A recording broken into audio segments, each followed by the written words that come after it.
आज के daily current affairs में जो टॉपिक डिस्कस करने वाले हैं वो बहुत इम्पॉर्टेंट टॉपिक है और भारत के लिए बहुत ही गौरव का पल है, क्योंकि यूनेस्को के द्वारा memory of the world register में भारत से 2 नई एंट्रियाँ शामिल की गई हैं। ये 2 नई एंट्री कौन कौन हैं, साथ ही अब तक भारत से कुल कितनी एंट्रीज जो है विश्व स्मृति रजिस्टर यूनेस्को का है यानी memory of the world register में शामिल किए गए, इसके बारे में जानेंगे। साथ ही जो यूनेस्को का ओवरऑल जो वर्ल्ड से कितने स्मृति एंट्री में शामिल किए गए इसके बारे में भी जानेंगे।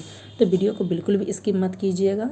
ये टॉपिक जो है आगामी जो भी आप एग्जाम में अपीयर हो रहे हैं वहाँ से ज़रूर इस टॉपिक से प्रश्न देखने को 100% मिलेगा। तो चलिए वीडियो स्टार्ट करते हैं, देख लेते हैं। आज का जो टॉपिक है वो है हमारा यूनेस्को का memory of the world register में भारत से नई एंट्री शामिल।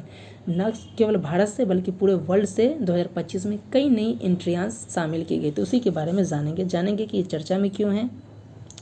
यूनेस्को से जो भारत से 2 एंट्री शामिल की गई कौन कौन से, और इससे संबंधित सबसे इंपॉर्टेंट प्रश्न देखेंगे।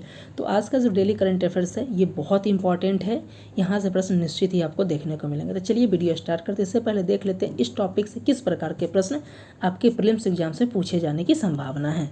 देख लेते हैं इस टॉपिक से जो प्रश्न बनते हैं वो सामान्यतः अगर सबसे आसान प्रश्न पूछा जाए कि किस प्रकार के बनेंगे तो ये होंगे कि यूनेस्को के विश्व स्मृति रजिस्टर में भारत कि अब तक कुल कितनी स्मृति शामिल है, यानी पूछा जा रहा है कि अब तक कितनी स्मृतियाँ शामिल है। वर्ष 2025 में 2 शामिल किए गए हैं, तो उन 2 को ऐड करके कितनी स्मृतियाँ शामिल हो गई। आपका ऑप्शन इस प्रकार दिए गए हैं 10, 12, 14 और 21। इस वीडियो को देखिएगा, स्किप मत कीजिएगा, आपको प्रश्न मिल जाएगा। अगर आप स्किप करते हैं तो आपके लिए कहीं ना कहीं अगर इस टॉपिक से प्रश्न आते हैं तो आपके लिए ये बहुत घाटे का सौदा होगा। चलिए वीडियो स्टार्ट करते हैं। अगर इसका PDF चाहिए तो टेलीग्राम को ज्वाइन कर लीजिए। चलिए देख लेते हैं इस टॉपिक को। सबसे पहले एक छोटी सी बात कहनी है। मान लीजिए एग्जाम्पल है एक कि आपके यहाँ कोई गेस्ट जाता है और आप उसे खाने में बहुत अच्छे से पकवान देते हैं। वो गेस्ट अच्छे से खा भी लेता है और खाने के बाद जब आप उससे पूछते हैं कि कैसा लगा, अगर वो बोले कि अच्छा नहीं है, बहुत बुरी बातें कहें, तो आपको कैसा लगेगा? बहुत बुरा फील होगा ना। उसी प्रकार बहुत सारे स्टूडेंट ऐसे हैं जो हमारे चैनल पे आते हैं, वो फर्स्ट में सब्सक्राइब भी कर लेते हैं और थोड़ी देर बाद या 1-2 दिनों बाद इसको अनसब्सक्राइब भी कर देते हैं। तो इससे अच्छा है कि अगर आपको नहीं अच्छा लग रहा है कंटेंट तो आप पहले ही सब्सक्राइब मत कीजिए। सब्सक्राइब करने के बाद अनसब्सक्राइब करना ये अच्छी बात नहीं है। क्यों? क्योंकि जो टॉपिक हम लोग अगर बता रहे, अगर आपको इससे बेनिफिट नहीं हो रहा है तो सब्सक्राइब ही मत कीजिए, क्योंकि इससे आपको न तो फ़ायदा है न मेरा फ़ायदा। क्योंकि आप सब्सक्राइब करके हटिएंगे तो ये कहीं ना कहीं एक नेगेटिव इम्पैक्ट आता है मेरे लिए। अगर आपको नहीं अच्छा लग रहा है, चैनल के कंटेंट नहीं अच्छे लग रहे तो स्क्रॉल करते रहिए, आगे बढ़िए, लेकिन आप उस तरीके से मत कीजिए।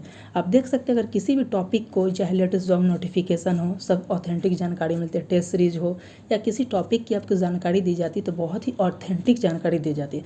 वैसे भी आप देख सकते हैं हमारे चैनल पे बहुत सारे ऐसे कैंडिडेट हैं जो देख रहे हैं, उन्हें लाभ भी शायद हो रहा होगा, लेकिन उन्होंने अब तक चैनल सब्सक्राइब नहीं किया है। तो वो बहुत अच्छी बात है कि उन्हें पसंद आ रहा है, लग रहा है कि करना है या नहीं करना है तो वो नहीं करते। लेकिन आप उनसे भी ज़्यादा महान कैटेगरी के सामने लेकर आप देख भी लेते हैं, नहीं कि खा के आप उल्टी करने वाला काम करते हैं। अगर आपको नहीं पसंद है तो आप सब्सक्राइब ही मत कीजिए। जिन्हें अच्छा लगेगा वो ज़रूर सब्सक्राइब करेंगे। जो स्टूडेंट है, अगर वो सीरियस कैंडिडेट है, अगर वो उन्हें लग रहा है कि जो चीज़ें दी जा रही है बहुत ऑथेंटिक है, बहुत मेहनत के बाद दी जा रही हैं, तो वो सब्सक्राइब करेंगे तो उनके लिए कहीं ना कहीं बहुत ही बेनिफिट्स होगा। और जिन्हें नहीं करना है वो नहीं करें, लेकिन सब्सक्राइब करके अनसब्सक्राइब ना करें, ये सही बात नहीं है। तो देख लेते हैं ये चर्चा में क्यों है। तो देख सकते हैं यूनेस्को के द्वारा वर्ष 2025 के लिए यूनेस्को की विश्व स्मृति रजिस्टर की नई एंट्री जारी की गई है। यानी कि यूनेस्को का जो है मेमोरी रजिस्टर को जारी किया गया, वर्ल्ड मेमोरी रजिस्टर की नई एंट्री 2025 की जारी की गई है। अब देख लेते इसमें कुल कितनी एंट्रीज जो है वर्ल्ड से और भारत से शामिल की गई है। तो देख सकते हैं कि वर्ष 2025 में कुल जो है 74 एंट्री शामिल की गई हैं। और इस प्रकार जो है पूरा का अब तक का 2025 तक अगर जोड़ दिया जाए तो कुल कितनी एंट्रीज जो है यूनेस्को के स्मृति मेमोरी ऑफ रजिस्टर में शामिल किए गए, तो अब तक कुल 570 एंट्रीज इसमें शामिल हो गई हैं। तो टोटल कितनी हो गई है? 570। और वर्ष 2025 में कितनी की गई? तो 74। आपसे किसी प्रकार से प्रश्न पूछा जा सकते अब तक कुल कितनी स्मृतियाँ हैं, तो 570 हो जाएगा। 2025 में कितनी की गई? तो 74 हो जाएगा। अब बात कर लेते हैं कि भारत से कुल कितनी एंट्री शामिल है। तो भारत की बात किया जाए कि 2025 में भारत से 2 एंट्रीज शामिल की गई। एक है श्रीमद् भागवत गीता और दूसरा है भरत मुनि के नाट्य शास्त्र को यूनेस्को के memory of the world register में 2025 में शामिल किया गया। अभी देखना है कि टोटल अब तक कितने हुए, तो 2 है, क्योंकि प्रश्न हमने क्या किया कि अब तक कुल कितनी स्मृतियाँ शामिल है। तो वर्ष 2025 में 2 की गई, एक है श्रीमद् भागवत गीता और दूसरा है भरत मुनि के नाट्य शास्त्र। आपसे पूछा जा सकता है कि नाट्य शास्त्र पुस्तक किसने लिखा है, तो भरत मुनि के द्वारा लिखा गया। श्रीमद् भागवत गीता के बारे में आप सभी को पता होगा कि इसमें भगवान कृष्ण के द्वारा जो है महाभारत के युद्ध में अर्जुन को उनका सारथी बनकर जो है क्या कि कर्म का ज्ञान दिए थे। और कर्म कैसे, निष्काम कर्म की बात उन्होंने की थी। उन्होंने कहा था कि फल की चिंता नहीं करना चाहिए और निष्काम कर्म करने पे उन्होंने बल देने की बात की थी। तो हमारा भी यही उद्देश्य हमारे चैनल के कि आप क्या सब्सक्राइब करेंगे या नहीं करेंगे, उस चीज़ पे नहीं, हमारा फोकस है अपने कंटेंट में देने के।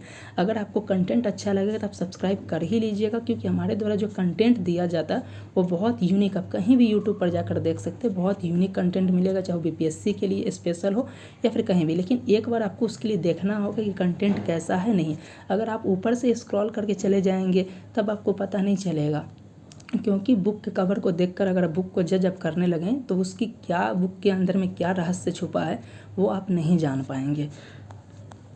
तो ये आप देख लेते हैं, ये है, आप देख सकते हैं ऑल इंडिया रेडियो के द्वारा जो है ये पिक शेयर किया गया है, जिसमें लिखा गया है कि भारत के लिए बहुत ही खुशी का पल है, जिसमें श्रीमद् भागवत गीता को और भरत मुनि के नाट्य शास्त्र को जो है यूनेस्को के memory of the world register में शामिल किया गया। इसमें प्रधानमंत्री जी ने बताया कि बहुत ही बड़ा खुशी का पल है। अब देख सकते हैं कि भारत से कुल कितनी अब तक स्मृति इसमें शामिल हो गई यूनेस्को का, तो कुल 14 एंट्रीज जो है इसमें शामिल की गई हैं, हो गई हैं अब तक।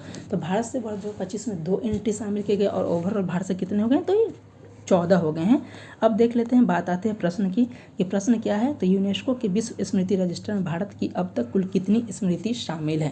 तो उम्मीद करता हूं कि अब तक इस प्रश्न का आंसर आपको मिल गया होगा। आपके ऑप्शन इस प्रकार थे 10, 12, 14 और डी 21। तो उम्मीद करता हूँ इस प्रश्न का आंसर आपको मिल गया। इस प्रश्न का राइट आंसर जो ऑप्शन नंबर सी, ऊपर में ही हमने डिस्कस किया कि भारत से कुल अब तक जो है 14 एंट्री शामिल होगा। वर्ष 2025 में 2 शामिल किए गए, श्रीमद् भगवत गीता और भरत मुनि का नाट्य शास्त्र। यदि आपको इसका पीडीएफ चाहिए तो आप हमारे टेलीग्राम को ज्वाइन कर लीजिए। अगर चैनल पे विजिट करें, आपका कंटेंट पसंद आ रहा है तो चैनल को अगर अनसब्सक्राइब नहीं करना है तभी सब्सक्राइब कीजिए, अगर अनसब्सक्राइब करना है तो प्लीज़ इससे बेहतर है कि आप सब्सक्राइब ही ना करें। चलते हैं, इस वीडियो में बस इतना ही, मिलते हैं नेक्स्ट वीडियो के साथ, तब तक के लिए धन्यवाद।